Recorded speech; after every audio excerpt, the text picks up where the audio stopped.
ಸನಾತನ ಪರಂಪರೆಯಲ್ಲಿ ಜ್ಯೇಷ್ಠ ಅಧಿಕ ಅಮಾವಾಸ್ಯೆಯನ್ನು ಪಿತೃಗಳ ಶಾಂತಿ, ಆತ್ಮಶುದ್ಧಿ, ವ್ರತ ಹಾಗೂ ದಾನ ಪುಣ್ಯದಿಗಾಗಿ ಅತ್ಯಂತ ಪುಣ್ಯಕರವೆಂದು ಪರಿಗಣಿಸಲಾಗುತ್ತದೆ.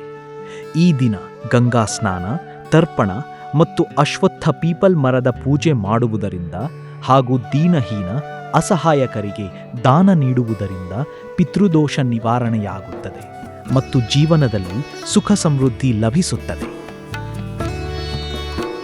ಹಿಂದೂ ಧರ್ಮದಲ್ಲಿ ದಾನವನ್ನು ಶ್ರೇಷ್ಠ ಕರ್ಮವೆಂದು ಹೇಳಲಾಗಿದೆ. ದಾನದ ಮಹತ್ವವನ್ನು ವಿವರಿಸುತ್ತಾ ಶ್ರೀಮದ್ಭಗವದ್ಗೀತೆಯಲ್ಲಿ ಹೀಗೆ ಹೇಳಲಾಗಿದೆ: ದಾತವ್ಯಮಿತಿ ಯದ್ದಾನಂ ದೀಯತೆ ಅನುಪಕಾರಿಣೆ ದೇಶೇ ಕಾಲೇ ಚ ಪಾತ್ರೇ ಚ ತದ್ದಾನಂ ಸಾತ್ವಿಕಂ ಸ್ಮೃತಂ. ಯಾವ ದಾನವನ್ನು ಯಾವುದೇ ಫಲಾಪೇಕ್ಷೆಯಿಲ್ಲದೆ ಯೋಗ್ಯ ವ್ಯಕ್ತಿಗೆ ಸರಿಯಾದ ಸಮಯದಲ್ಲಿ ಮತ್ತು ಸರಿಯಾದ ಸ್ಥಳದಲ್ಲಿ ಕೇವಲ ಕರ್ತವ್ಯವೆಂದು ನೀಡಲಾಗುತ್ತದೆ, ಅದನ್ನು ಸಾತ್ವಿಕ ದಾನವೆಂದು ಕರೆಯಲಾಗುತ್ತದೆ.